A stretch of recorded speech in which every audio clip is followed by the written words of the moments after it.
নমস্কার বন্ধুরা, আমি আলপনা সিম্পল এর টেস্টিতে আপনাদের সবাইকে স্বাগত। আজকের আমি শেয়ার করব মুচমুচে পালং শাকের পকোড়া। আমার চ্যানেলে নতুন বন্ধু হলে আমার চ্যানেলটিকে সাবস্ক্রাইব করে পাশে থাকার অনুরোধ রইল। অলরেডি যে বন্ধুরা আমার পাশে আছেন তাদের অনেক অনেক ধন্যবাদ। এই রকম মুচমুচে পকোড়া বানাবার জন্য নিয়ে নিতে হবে কিছুটা পালং শাক। এখানে আমি 250 গ্রাম পালং শাক নিয়েছি, ভালো করে বেছে নিয়েছি। আর আমি অনেকটা জল দিয়ে ধুয়ে নেব। আর এইরকম পাতাগুলো একটু দেখে দেখে উল্টো দিকগুলো বেছে নিতে হবে, যাতে কোনো ময়লা না থাকে। আর এখানে 2টো আলু নিয়েছি, ধুয়ে নিয়েছি, আমি পরে ছাড়িয়ে কেটে রেখে দেব। পালং শাকগুলো ধুয়ে নেবার পরে একটু জল ঝরিয়ে এখন কেটে নিচ্ছি। খুব ফাইন চপ করার দরকার নেই, একটু বড় বড় রাখলেই হবে। দেখে নিশ্চয়ই বুঝতে পারছেন কতটা বড় কাটছি। এই রকমই কেটে নেব।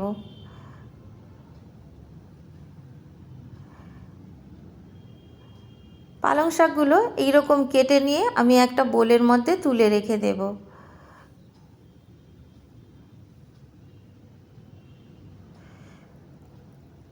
এখন একটা বোল নিয়ে নিয়েছি, তার মধ্যে এই পালং শাকগুলো দিয়ে দেব।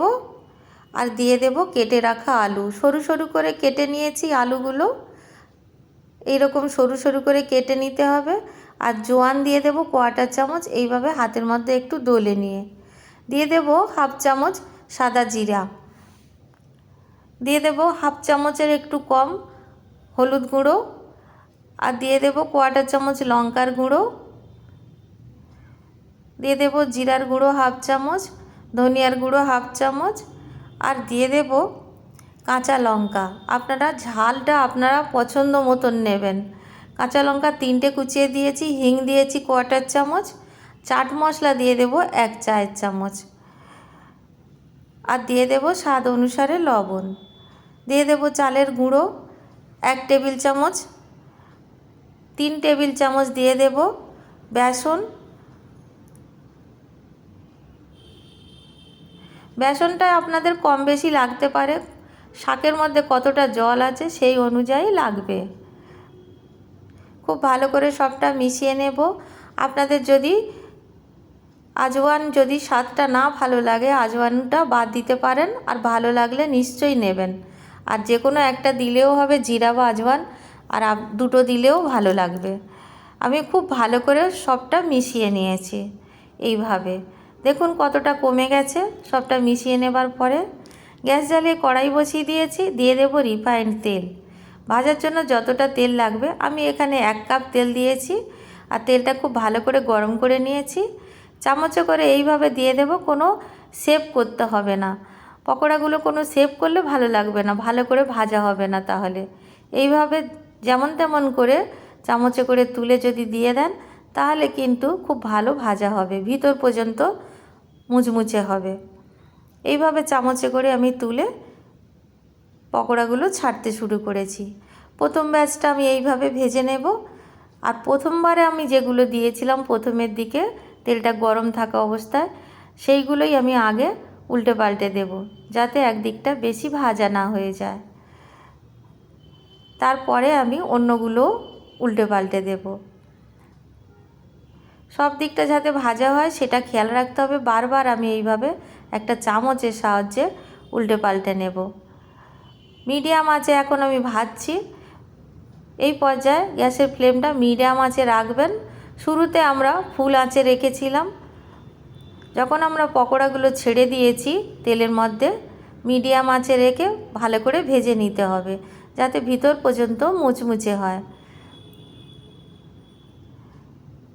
এইভাবে উল্টে পাল্টে দিতে হবে। ভাজতে ভাজতে যখন কালারটা চেঞ্জ হয়ে যাবে, তখনই আমাদের তুলে নিতে হবে। এখন দেখুন এই রকম কালার এসে গেছে। আমি উল্টে পাল্টে সমানে উল্টে পাল্টে ভেজে নিচ্ছি। প্রথম ব্যাচটা আমি এইভাবে ভেজে নিলাম। এখন আমি তুলে নেব। খুব ভালোভাবে ভাজা হয়ে গেছে। তেলটা ভালো করে ঝরিয়ে একটা প্লেটের মধ্যে টিস্যু পেপার দিয়ে রেখেছি, তার মধ্যে দিয়ে দিলাম। একইভাবে আমি সবগুলো ভেজে নেব। আমি আজকে নিরামিষভাবে পালং শাকের পকোড়াটা বানাচ্ছি। কোনো একদিন আপনাদের আমিষভাবে পালং শাকের পকোড়া করেও শেয়ার করব। বাকিগুলো আমি একইভাবে ভেজে নিলাম। আর কতটা মুচমুচে হয়েছে দেখুন বন্ধুরা, কতটা ক্রিস্পি হয়েছে দেখে নিশ্চয়ই বুঝতে পারছেন। একটা ভেঙে আমি আপনাদের দেখাচ্ছি, ভিতর পর্যন্ত ভাজা হয়েছে। এইটা যদি আমরা গোল গোল বা ওভেল করে শেপ করে যদি আমরা ভাজতাম তাহলে ভিতর পর্যন্ত এতটা ভাজা হতো না। আমি একটা ঝুড়ির মধ্যে সার্ভ করছি, দেখতে ভালো লাগবে।